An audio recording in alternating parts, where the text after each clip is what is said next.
All right, so again, this is called A War Game Designer Defines Our 4 Possible Civil Wars. And so I'm a war game designer. I co-developed the first reboot of Axis and Allies and its D-Day edition. I made a mythological Risk game called Risk Godstorm and burned down both the Roman Empire in Gloria Mundi and medieval France in Veritas.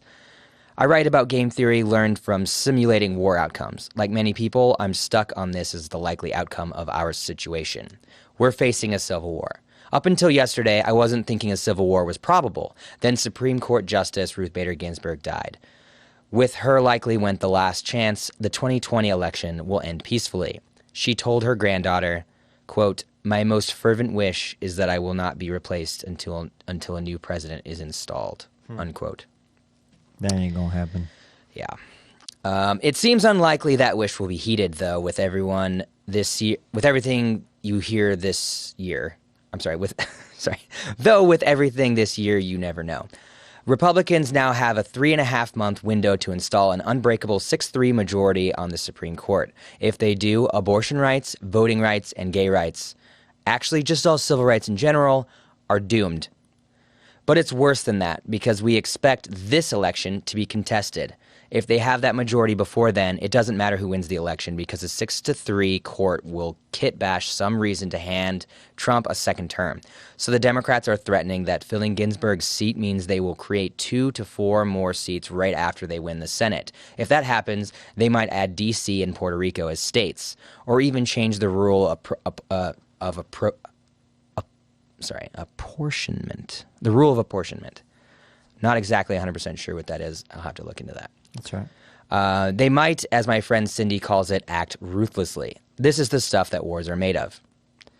We find ourselves in a country where both sides can't imagine their loss would be legitimate. If Biden loses, his supporters will blame GOP trickery and voter disenfranchisement.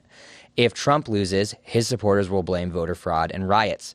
It doesn't matter that the first one of those is real and the second isn't. We are heading toward a reckoning. And again, you can kind of see his liberal stance kind of coming out here.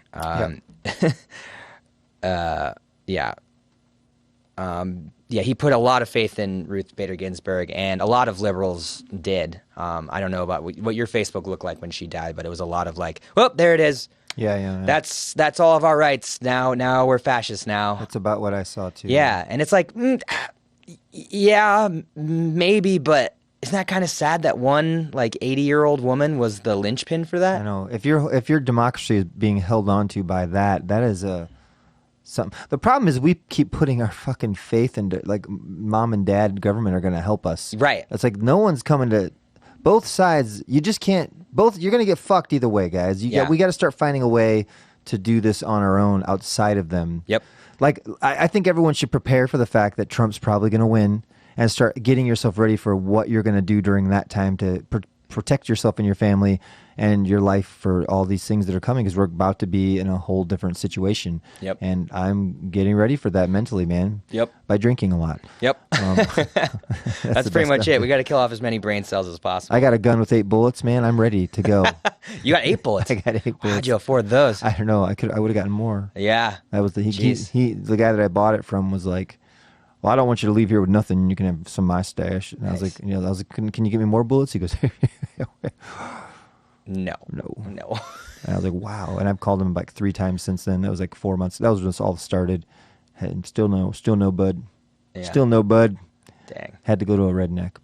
I think he's one of the good ones. Good. Probably. Yeah, I mean, dude, the term redneck comes from coal workers who were trying to unionize. Communists. No? I don't know if that's what it was about. I don't think it was strictly communist, but they were just identified themselves by wearing red handkerchiefs. So didn't know that. That's why they're called rednecks. Yeah, but it was a union thing. So I didn't know that. Yeah, very funny. That's good. Funny how that shit gets co-opted by the right. Yeah. Okay, because the stakes are high, both sides have a huge incentive to fight for their outcome. Those AR-15 wielding thugs that intimidated the Michigan legislature, nobody stopped them then. Why would they be shy about it now? The only barricade to the Senate filling Ginsburg's seat is at least 4 Republican senators, perhaps Murkowski, Romney, Collins, and Grassley, breaking with their party and refusing to vote for a new justice. They will get thousands of death threats if they do this. With an open Supreme Court seat and an election whose incumbent has already called it fraudulent and has said he has refused to say that he would leave peacefully. I'm going to add that in there. This is as bad a constitutional crisis as we have seen in a century and a half. You don't have to take my word for it. The Transition Integrity Project, a group of more than 100 current and former senior political campaign leaders on both sides, simulated the election in a war game in June. They tested 4 scenarios: a big Biden victory, a narrow Biden win, an indeterminate result like in 2000, and a narrow Trump victory. In all but the Biden blowout, the country descended into chaos. They write, quote, "We anticipate lawsuits, divergent media narratives, attempts to stop the counting of ballots, and protests drawing people from both sides. The potential for violent conflict is high, particularly since Trump encourages his supporters to take up arms." And we're already seeing little bits of this playing out already. There was the protesters at the early voting locations where people were threatening voters. Can I throw my spin on this a little bit? Yeah, go for it. I agree that it's going to get crazy, and I think a lot more people are going to die from things like Kenosha kind of shit, right? I don't know if it'll be a full-out civil war because our country already has more guns than people, and I mean, for that, there's surprisingly few deaths happening. Now I think generally people, and maybe this is just me being positive, maybe I'm just trying to be the good cop to the bad cop thing. I don't know if I even believe the words I'm saying right now. I'm just going to throw this out there as what I guess I want it to be. Yeah. Though there's also another part of me that kind of wants to live through a civil war. I know that sounds fucked up, but I've always kind of had that George Carlin thing where I kind of want to see what it's like. Yeah. What's that going to be like? How's it going to be to get your mail? Like, gotta have a fucking gun, stand in a bathrobe? Anyways. Yeah, it sounds equal parts horrifying and amazing. I don't know, more exciting than capitalism is. Yeah, capitalism's so boring. I might be more forward if it wasn't just me working at a shitty job. Right. Well, I mean, that's all we got. But that's part of the uprising, It's that people like us would rather have there be an uprising, like a violent uprising, than to continue in this drudgery. I know. It was almost scarier. Like I think I've told you before the whole Occupy movement, I didn't see any kind of protests since like the 60s. I didn't see any. I thought it was just never going to happen again. Yeah. And I guess I didn't see a lot of reason to do it. But then like 9/11 kind of kicked everyone into gear, kind of put everyone back online. Like, oh, wait, we're living in a fucked up situation here. If that can happen, and I think this has only heightened it. And there are generations like yourselves that have been born into that. And you didn't live through the lazy shit, which was nice in ways. Yeah. But also we got occupied by very stupid things because your brain has nothing real to worry about.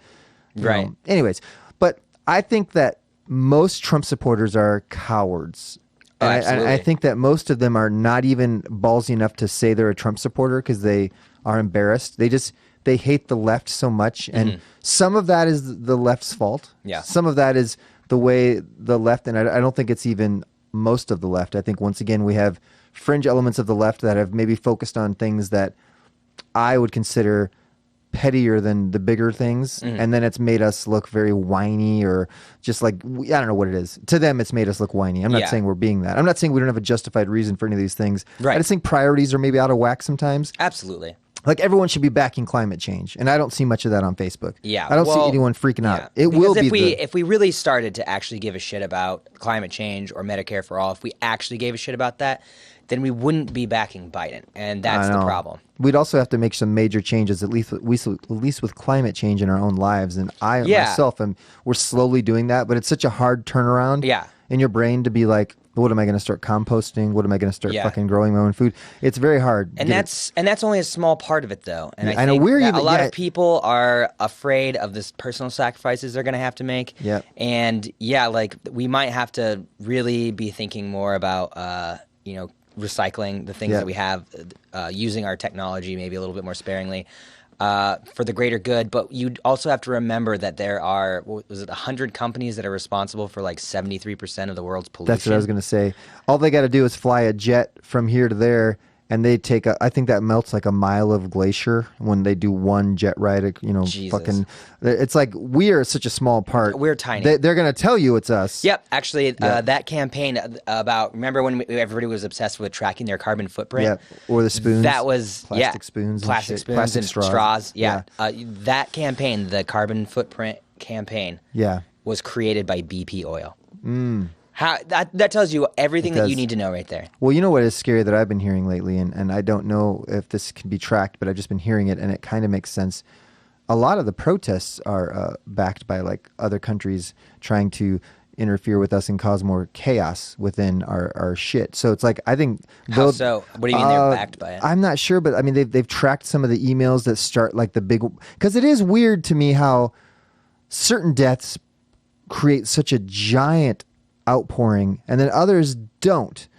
Deaths? Like certain people being murdered or something. I feel like Floyd versus maybe even Breonna Taylor. It isn't that big, you know. It didn't go worldwide. Now maybe people are just tired.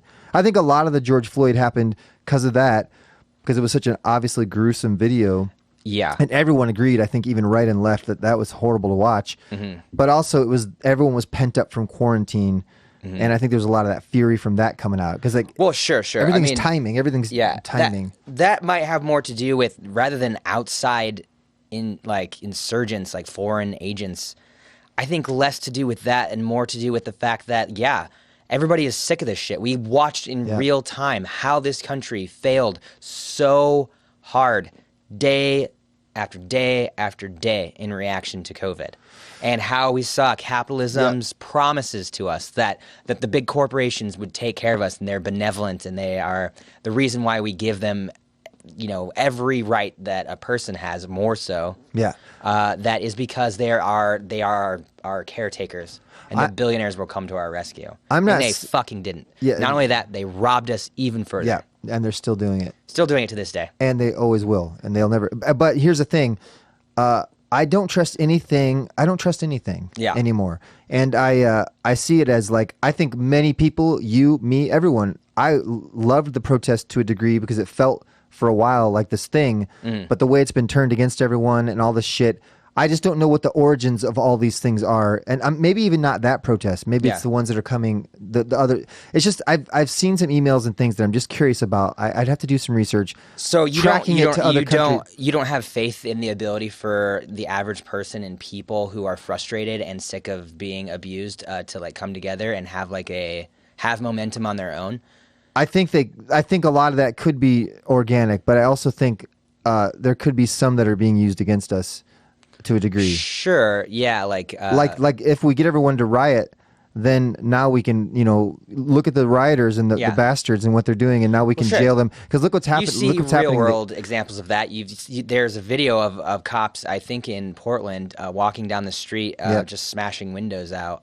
Like the cop is. Well, look at the Patriot Act too, right? So that all became, the Patriot Act never actually stopped one terrorist. It didn't stop one terrorist. There was even, they started with like, well, we've stopped over 70. They went down to like 30. Then they came, now it's like, no, it didn't stop one. I listened to the whole Snowden interview thing. It didn't stop one fucking terrorist. So, but all it has done, Patriot Act, is made our freedoms less. Oh, sure. Because now we're being spied on. We all know Snowden is going to fucking jail for telling the truth. Or he's being ostracized. Whereas you have like Woodward and these people that they're looked at as heroes. They did the same thing. Yeah. It's just, we just have centuries or decades apart. Yeah. So it takes so long for us to undo the ugliness. And when you listen to Snowden, he still has faith and shit. I don't know how. Yeah. That guy, I guess because he didn't get treated like Assange, who is nuts right now. Yeah. But my whole point is just, I don't always trust the things behind anything, especially if it's something everyone's latching onto. It scares me. So I get like this weird hesitancy, like, am I being tricked? Yeah. And like, we fuck with their elections all the time. Yeah. Of course they are. I mean, they have paid trolls that are fucking with our shit. Yeah. Like Russia, that's why they're always, has such bad spelling. And it's like, and you can see they come on at like 9 a.m, man, from China and Russia, and they'll defend Trump and whatever. There's something just trying to create dissent. I really feel it. Now, I'm not saying that people don't have an actual reason to create dissent and be angry, and that's going to happen too. But like, what's kicking the beehive, man? And like, well, I guess I'm on the side of whatever. It doesn't matter to me what is the root cause of it, as long as shit's getting done, you know. I mean, I guess it would be kind of upsetting to hear that like Russia was, like, I don't know, propagating, this stuff. But I mean, the fact remains that that video of George Floyd being murdered is upsetting It and is. got an emotional response. So it doesn't, to me, in my mind, it doesn't matter who pushed that agenda. Yeah. And I think latching on to the idea of we need to figure out who is responsible, or is the outsiders responsible, thus we shouldn't feel this way. I think that's distracting, and I think that's what a lot of this conversation of like who's causing us to be in this hard of a disagreement. I think it's the wrong question to be asking, because we're in disagreement. It doesn't matter who's responsible. Yeah, I mean, like, Facebook shut down millions of pages that were traced back to, Russian, whatever, counter intel pro shit. That happens. But I think it's distracting to be focused on that, because that's going to be happening all over the world. The only thing that sucks, though, is like, as we've seen, we know who the cops are going to side with during the Civil War.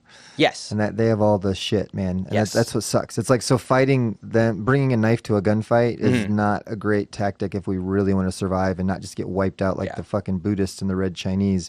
Like, the Buddhists were very peaceful, and I love meditation. I wish we could live in a world where we all focused on that and maybe just learned really great ways to give each other orgasms and shit, and did psychedelics and made art, and didn't have to look around for the fucking bear at the goddamn picnic, right? Because the bear's doing his job, or we don't even need a bear anymore. We're in some fucking utopia. That'd be goddamn awesome. But that's not happening. So now I got to think, like, what's the smartest way to not end up with me and my family and my friends all dead or in jail because we fell into a stupid trap that they've been plotting for us for way too long, because they have all the resources, time, and money and think tanks to do this while we're at work all day, worried about our stupid petty problems. It's like, it just seems really grim, and it's depressing. Well, it's about to get worse, man. We got a lot longer in this article, trust me. So we really got to get back to this. So all right. Trump supporters expect 2 large-scale riots in the fall. One will come right after Election Day, when Trump will be ahead in the vote count. This is because we're in a pandemic, and Republicans will vote in person while Democrats will vote by mail, which I covered earlier. In fact, several Democrat-run states mandate that they vote by mail.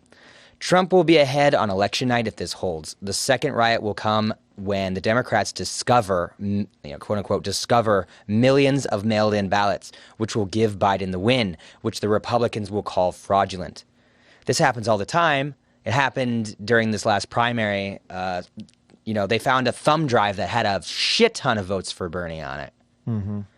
Didn't matter, though. I just listened to a Lee Camp thing where he's talking to the guy that does all this, how they track it, and they've figured out how they dicked everyone in 2016. Nobody's getting punished for it. Of course doesn't not. change the outcome or the fact that we don't have our true leader in place. Yeah. They killed the king and no one gives a fuck. Yep. Doesn't change any of that. And now he's like, great, so we'll be okay for 2020. No, they got all new things that's going to take us another 4 years to figure out. Yep. Cool. Of course they do. All right. The last time we had this kind of crisis was the election of 1876, when Rutherford B. Hayes and Samuel Tilden were effectively tied. 3 southern states sent in competing ballots of electors. That is, each party claimed their guy had won. It took till the Compromise of 1877, where the Republican Hayes got the presidency in exchange for the Democrat Tilden getting federal troops out of the South, condemning generals of African Americans to the ravages of Jim Crow. Hooray! Democracy. Yeah. And the time before that, if I ask you what single event started this Civil War, you might say the siege of Fort Sumter. But that's just what started the shooting. And this is going to kind of answer some of your concerns about whether people are going to start shooting or not. So this is going to kind of get into that. What started the war was the election of Abraham Lincoln. Because of their famous debate, most people think the 1860 general election was between the Republican Lincoln and Democrat Stephen Douglas. There were 2 other candidates, constitutional unionist John Bell and Southern Democrat John Breckinridge. Only Breckinridge was pro-slavery. Lincoln won only a plurality of the 81% turnout Bell won 3 states in the South, and Breckinridge won 7 more. Because in the South, no ballots that contained Lincoln's name were distributed. Lincoln could not have won the popular vote in any manner other than the mass write-in, which he sure was not going to get that. When Lincoln won a clear majority of the Electoral College, the Southern secessionists banded together in an attempt to throw the election to the House of Representatives, the current one, not the newly elected one. So the current for that time, it wasn't elected. It didn't work, but the ground was laid. The South was leaving and not coming back voluntarily. 750,000 soldiers died before the Union was restored. A rebellion against a president with a majority of the Electoral College but a minority of the popular vote. Now, where have we heard that before? Our situation is primed for a similar outcome. What makes its likelihood greater is that the U.S. has 393 million guns, more than it has people. Of those, only 1 million are registered. Gun sales went stratospheric this year. Whether because of fears of COVID, rioters, or a Trump invasion of the cities, people stocked up. In the month of July alone, Americans bought 3.6 million guns per FBI background checks. We don't know how many were bought without those checks. I suspect, but do not know, that many of those guns were bought by right-wing Christian militias. This week, North Carolina evangelical pastor Rick Joyner, who heads Morning Star Ministries, called a civil war inevitable and urged his followers to take up arms against Black Lives Matter, the KKK of this time. He said, quote, "We're in times of war. We need to recognize that. We need to mobilize. We need to get ready. I'm talking to law enforcement. I'm talking to people. One of the things I saw in my dream I had related to our civil war was that militias would spring up like mushrooms, and it was God. These were good militias. What I also saw in my dream was the Lord had seeded our country with veterans from the Iraq War, Afghanistan, all these wars we've been in recently. Many who know how to fight in urban warfare are going to be part of the leadership of these militias and help us in what is about to unfold in our own country." So it's basically going to be David Koresh against the Black Panthers is what's coming up here, right? Good God. In his dream, that's not good. But there are many kinds of civil war, and it matters which one we get. I want to look at those 4 scenarios tested by the think tank I mentioned earlier. In each case, I'll compare it to a historic war and consider the likelihood of us getting into it and getting out of it. Most importantly, none of this is what I want to happen. I'm just simulating possibilities. Just like I do every day at work, best case scenario, this is just another war game. And I think that needs to be emphasized here. When earlier we were kind of talking about how I'd rather have an uprising than keep going in capitalism. Yeah. I am not at all excited about the thought of having to shoot someone, let alone kill someone. No. That horrifies me, and that will scar me for the rest of my life, and I'll probably be absolutely miserable about it. But for the first time in my life, I am starting to understand that fervor that is portrayed in war movies and in books, countless of these nationalistic, super ultra, creepy patriotism, propaganda. Yeah, propaganda bullshit. I'm starting to feel that a little bit, where I feel that our way of life, that, trans rights, gay rights, black people's just lives, all of these things are at stake very seriously. And it has been that way for a long time. And it's not just because of Trump, but, we have a dictator. We have to realize that Trump is a dictator. Yep. And whether or not he's a successful dictator, we'll find out here in November. But regardless, we have a dictator. And, and I'm not gonna invoke the word freedom here because that's corny as shit. But yeah, I don't know. I'm starting to feel this pride in the idea of defending my loved ones and against just these white supremacists, basically. Well, there's a natural thing that happens regardless of what's behind it, what's orchestrating it, or whatever. Could be fucking aliens for all I know. But when you have cells attack the body, other cells have to come fight that. And that's just a natural. If you don't have those cells, you die because the other cells take over. So if nothing else, to keep a balance. Yeah. Have you heard of Sophie Scholl? I made that painting today, but have you ever heard of Sophie Scholl? Yeah. Uh-huh. She's a real... She's passing out pamphlets on her campus, right? Yeah, she got guillotined too. You know? Yep. The person... I was reading a little bit of background on this, ironically, just yesterday, but the main takeaway that this person who posted about her was wanting to get across was that she was caught by a janitor at her school. Wow. A janitor who was not a Nazi, per se, because he went to trial for it after the war was over. Really? And he said he did it just because it was against college. Against college policy. He did it because it was his job.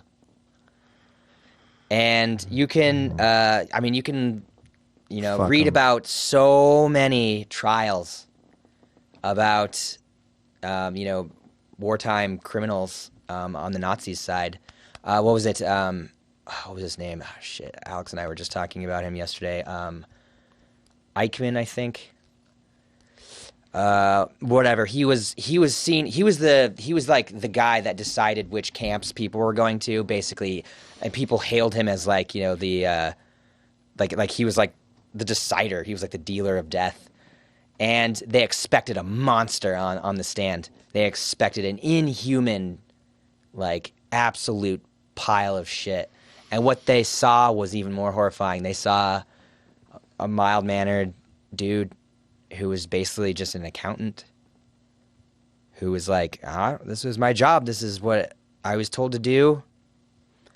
So I did it. Even Hitler, you see old footage of him just hanging out with his granddaughter and playing with his poodles or whatever the fuck. Well, I'm not about to try and humanize Hitler. Right. Hitler is a sociopath for sure, but my main point is that there are plenty of people who are just being manipulated and played because we have an intrinsic human biological need to fit in and to assimilate with our communities. I still think they're to blame. I am not taking away their personal accountability. They should get what's coming to them. I mean, if you think about it, Hitler thought he was doing the right thing in his crazy ass brain. So I'm just saying, I don't think the disconnect from that is any different from the disconnect. Anyone that has a disconnect, that's fucking pay more attention, man. Take some fucking. I guess they didn't have acid at the time, but like fucking do. What do you do? Because like. I don't know. This has been asked here many times, but I don't know how to teach empathy to anybody. I know. If you don't have it,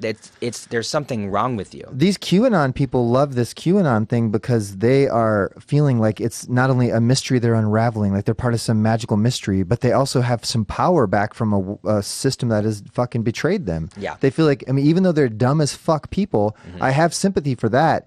But I just still don't understand why did you not hear anything Bernie said for fucking 10 years? No, they didn't. Like, why did you pick the other guy? Like, and that's all, Fox News or whatever the fuck that was.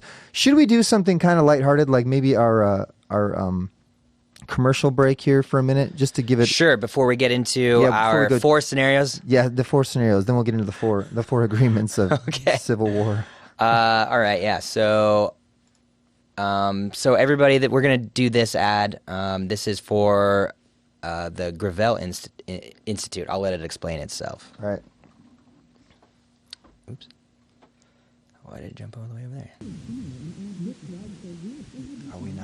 We're not on here, right? Yeah, we are. Hi, this is H. John Benjamin. I'm here to talk to you about a big problem on the internet. It's called people emailing my wife. No, it's called PragerU. Imagine a huge stream of lies that pours into every computer in America. Imagine it's disguised to look unbiased and packaged into slick videos. And imagine oil billionaires give them tens of millions each year to indoctrinate your friends, your family. Well, that's PragerU. And the thing is, it works. 1 out of every 3 Americans online has seen one of their videos, and 70% say that Prager's videos changed their minds. This stuff makes a difference, and every day it is pulling people toward the right. At the Gravel Institute, we're building something to beat them at their own game. Short, high-quality, easy-to-understand videos presenting leftist ideas and refuting right-wing lies.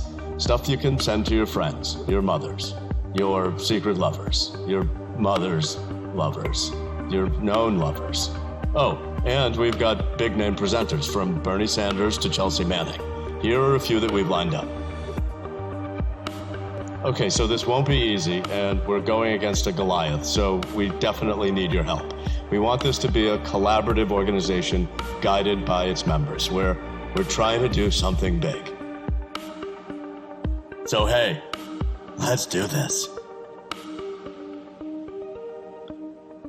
That gave me a feeling that you're talking about. Yeah, right? It's good stuff. I signed up on Patreon. I'm donating to that, so everybody on the Rad Left should go People and emailing do that. my wife.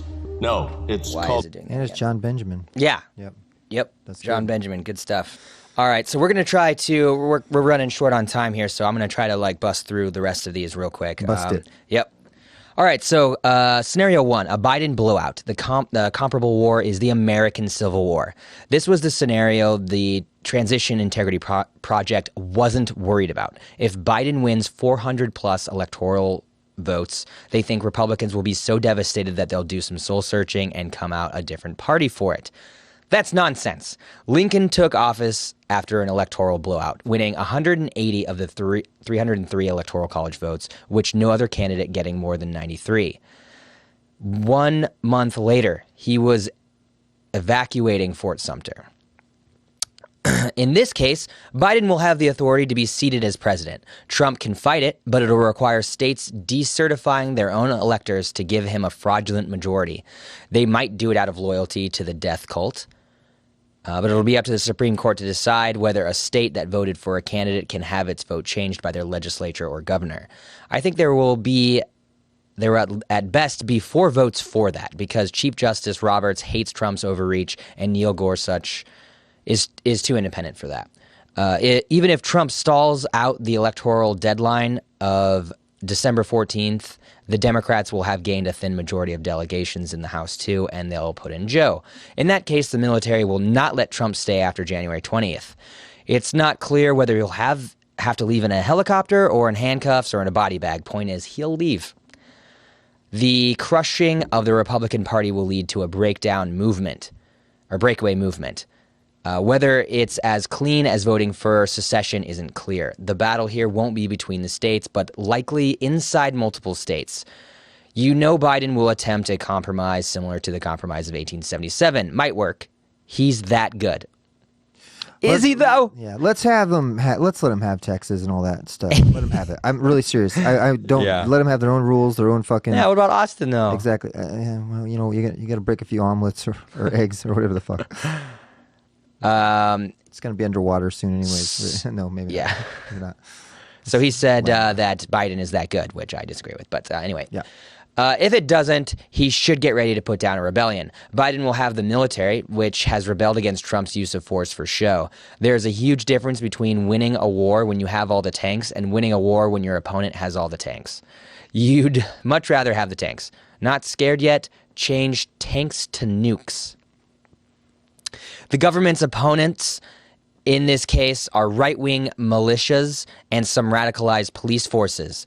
They're super dangerous, but not as dangerous as our military. Biden will have all the good generals. In the Civil War, some Union commanders were famously mediocre, but when Ulysses S. Grant took over for George McClellan, the South never won a major battle again. Having the right command makes a long conflict into a short one. I'm not saying the military would be unified in this case. Civil wars are notoriously messy. The American Civil War had more court-martials and executions for desertion than all other American wars combined. Granted, it's a lot harder for Americans to desert from Vietnam than Vicksburg. But the violence against other Americans thing that gives many soldiers pause. But it's the violence against other Americans that gives many soldiers pause. I doubt it will be our military's finest hour, but I think they'll hold. The North in this scenario will also have allies. Russia clearly wants much chaos in the U.S. as possible, but the rest of the world just wants us to get back to sanity. If we need help, we'll get help.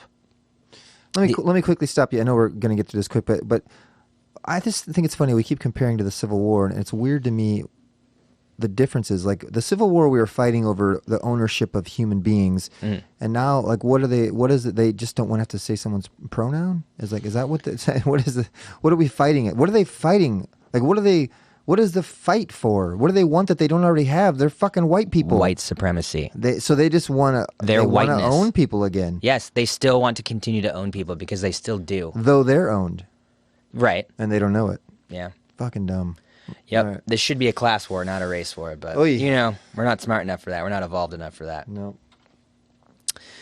The American Civil War was a disaster for both sides. Its outcome transformed race relations and the economy of the United States in ways we're still dealing with. But the end result was a preserved Union, the end of slavery, and an occupied South. We could be heading there again. This is the good scenario, but only if Biden wins a massive victory, which you and I both have agreed not likely to I happen. don't think it's going to happen. Scenario number 2, a close Biden win. Comparable war, the Russian Revolution. This is the scenario where the Democrats scrape out a close win for the presidency, get to 50 senators, including Arizona's Mark Kelly, who is seated in November because of his special election status, and the GOP hasn't quite gotten a replacement into Ginsburg's chair just yet. Trump calls foul and refuses to leave. He swears he should not only be president for the 2021 term, but for 8 more years after that because of the Democrats' dirty tricks. The Congress is gridlocked, he doesn't budge, and America freaks the hell out. Here we have an offensive group on the outside of power with a somewhat clean victory and a defensive group on the inside that doesn't let go. This is the outcome that Russia is likely rooting for because they know it from experience. When the February Revolution hit Russia in 1917, Tsar Nicholas II and his family were still alive, but Russia barely was. Devastated by World War I, famines, and strikes, Russia saw the autocracy step down in favor of a Russian provisional government, which lasted only 8 months. The Bolsheviks of Vladimir Lenin gained the support of the people in that window and launched the October Revolution, in which they toppled the interim government, but they didn't have the army, so they made one. The Bolshevik Red Army was more than 5 million soldiers strong. This was an army for the outgroup. The interim government was backed by the White Army, which had a still impressive 3.5 million soldiers. The first thing the Red Army did was kill the Tsar and his family, to make it clear they weren't kidding around. But they were far from assured victory. Notably, the rest of the world, the U.S., Britain, France, etc., was on the White Army's side. Imagine that.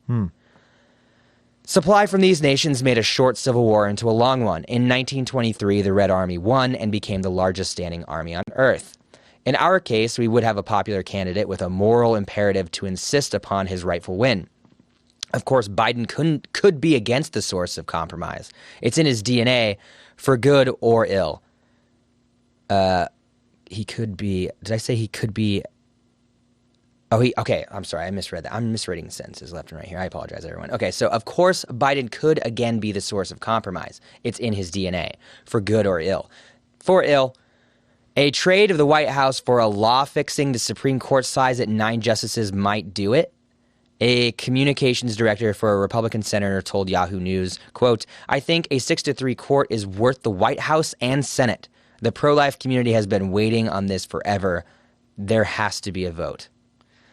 If that's the deal he can get, the rest of the victorious Democrats likely won't give in, because abortion would be illegal in a year. You could see Biden removed from the ticket and Kamala Harris backed by the Democrats. Lots of possibilities here. So he's suggesting that Biden might give Trump the White House and the Senate so that we can keep the Supreme Court. But the important problem is the military. Here they're being asked to back an insurrection, a righteous, justified one, but an insurrection nonetheless. Joint Chiefs of Staff Chairman Mark Milley has already declined this opportunity before Congress. They very likely sit out this scenario entirely, at the start anyway. So that leaves militias and cops and a lot of street corner bloodshed. The military can't sit out forever, though. Trump will use his ragtag band of troops where he isn't favored, and the National Guard where he is. It'll get very ugly. This scenario also brings the possibility of a military or Secret Service coup.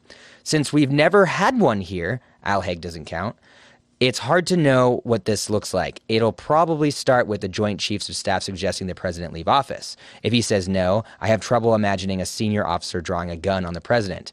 I wouldn't depend on the military. Also, I wouldn't count on the nations of the world on this one. In the first scenario, it was clear that they would back a Biden presidency. But if the conflict is based on a court battle and a confusing electoral system, I don't know. That's a lot of courage to ask from Emmanuel Macron and Angela Merkel, to say nothing of Boris Johnson. But Putin's all in on this scenario. He will pour poison in Trump's ear daily. This is the golden opportunity to supplant the U.S. as the world's foremost superpower. He might even get China's help. China went through its own civil war along the Russian model, and as far as I can tell, its leadership is pretty happy with the results. The Russian Civil War outcome is a very bad one. It's hard to say whether the good guys won or lost that one, but the important thing is that a whole lot of people died. 7 to 12 million people, mostly civilians. Then nothing got better in Russia for at least 5 decades. If we have a narrow Biden victory, this is the scenario we're looking at. You do not want this. And that's where I'm also going to disagree with him a little bit on there, because, and most Leninists would definitely agree with or disagree with him on that. What Lenin had, I mean, yeah, there was a lot of deaths. That's fucking awful. But what Lenin had in mind for Russia was, I think it was a very positive step. It was like probably one of the closest things to communism that this world has seen until, till the whole Stalin thing. But Do we even think Trump has another 8 years in him? I just feel like his body it's going to give out here the next. He can hold himself up barely. I mean, the bad people never die. That's true. Mitch McConnell is still around. Yeah, how the fuck is he still alive? All right, scenario number 3. We're almost done. Kind of. A contested result. The comparable war, the Irish War of Independence. This is a scary scenario involving the blue team getting enough states for a win, not quite enough senators to take over the Senate, and a replacement for Ginsburg on the court in the lame duck session. Here's how it can play out. Unlike the previous scenario, here's split states. Unlike the previous scenario, here split states or decertification in key states gives Trump a plausible majority or at least a plurality. It doesn't even have to be razor thin. A 320 vote win for Biden can be turned into a loss with only the Republican legislatures in Florida, North Carolina, and Wisconsin failing to follow the voters' will. The 3 Trump appointees, Alito and Thomas, ratify these shenanigans over the objection of Roberts, and all hell breaks loose. The first shots likely to be are most likely to be in Wisconsin, as every member of the state legislature is targeted by one side or another, but it'll soon spread. In this scenario, no elected or appointed official will be safe. The National Guard will be called in everywhere, and for the same reason each time. This is a true brother against brother scenario. Here we have a ruling authority that is seen as illegitimate and tyrannical by some, but not all of America, and that punishes the people that don't vote for him. Trump's military will try to remain neutral, but there will be plenty of available armed soldiers at Bill Barr's command. The pandemic, remember that, will ravage unchecked, leading to supply shortages and hunger. This conflict will drag on for some time. In the heart of that, we'll find out what Joe Biden is made of. He talks a good game, all spitfire and bluster, but this is a real test. Al Gore conceded after Bush v. Gore, and Biden knows what that did for the country. He's a Catholic. Is he willing to be anti-pope? Biden's an Irish Catholic, so he knows the history of Ireland over the last few centuries, if his dementia allows him to remember that far back. Perhaps still angry over the failed and French-backed Irish rebellion of 1798, the British crown let an entire nation starve in the Irish potato famine. The Irish never forgot that. In the wake of World War I, the Irish Republican Army was born. The conflict kicked off in earnest with the Easter Rising of 1916, in which 485 people were killed. The IRA waged a guerrilla war campaign against the outnumbered but well-supplied British troops. By 1920, Republicans won control of nearly every county council in Ireland and had seized control of the South and West, leading to the Crown instituting emergency powers. On Bloody Sunday, the IRA assassinated 11 British and Irish police and a civilian informant. In response, its British-aligned counterpart, the Royal Irish Constabulary, opened fire on a crowd at a Gaelic football match. Cork City was burned to the ground. Reprisal after reprisal ensued, with more than 1,000 dead by the time a ceasefire was signed. The Irish Free State would self-govern but remain part of the British Empire. It did not mean peace was in the offing, though. Over the next few decades, tensions simmered, then boiled over the Troubles. The main issue was over the secession status of Northern Ireland, some of whose inhabitants wanted to return to British rule, while others wanted to be part of Ireland. As the invading forces, the British Army was repeatedly targeted by Irish loyalists, and many civilians were caught in the crossfire. A half century after the first Bloody Sunday, another tore the country apart. After 3,500 deaths over 3 decades, the Good Friday Agreement was signed, cementing Northern Ireland's status as part of Britain until a majority of its citizens wished to join Ireland. In the scenario where a constitutional crisis leaves the presidency open on January 20th, with both sides claiming it, the out-of-power party will have to take to the streets. This administration has made it clear that it will put down rebellion fiercely. So the goal of the insurgent group has to sever the loyalty between military and the administration. That is typically known as terrorism, and Americans don't have much of a stomach for that in their streets. This revolution will be televised, and every element of it will be recruitment video for one side or the other. The Democrats and others on the left don't have much experience with this kind of organization. Despite the drumbeats on Fox, there is no Black Lives Matter militia. If this is where we go, leftists will have a huge military disadvantage. I don't see this as a winning approach. A possible outcome of this scenario is the breakup of the United States. It could be similar to Ireland breaking away, with much of the West and or Northeast forming a new union. Or it could be a number of smaller nation-states similar to what followed the Yugoslavian Civil War. The West and the Northeast is something like 3/4 of the U.S. economy, so don't expect states to be allowed to leave quietly. That said, a guerrilla war might actually be the best combat outcome. Since both sides will know they don't have a strong hold on power, they will act as if any engagement could be their last. Ireland managed to function for all of the 20th century through civil war, occupation, and eventually free rule. We can do that too. It's certainly not something to be hoped for. Meanwhile, climate change is happening and no one's doing anything about it during right, all yeah. of this. Yeah, we're not even talking about that. Yeah, that's a whole thing. That'll be like that's the whole point though, is like we will just be distracted from that for another 10 years. Yeah. In all of these scenarios which we don't have. Cool. Yep. Scenario 4, this is the last one, guys. We're on the home stretch. This is a Trump win. The comparable war is the Rwandan Civil War. And those of you who don't know anything about Rwanda specifically know that this is not going to be pretty just from the word Rwanda. Okay, here we go. I saved the worst for last. In this scenario, Trump clearly, though probably not without some voter suppression, wins a narrow majority, and the Democrats don't take the Senate. Ginsburg is replaced because Trump has a mandate. Biden and his fellow moderates are blamed for blowing the election, whether or not it was actually their fault. And I don't know why he's saying whether or not it's their fault, but... Who else's fault? Yeah, whose fault would that be? When does it? If you want a two-party system, that makes it pretty easy on who's going to be right or wrong. I can't wait for leftists to get blamed for it's already happening. the Civil War. I can't wait. It's going to be so much fun. Yeah. Woo!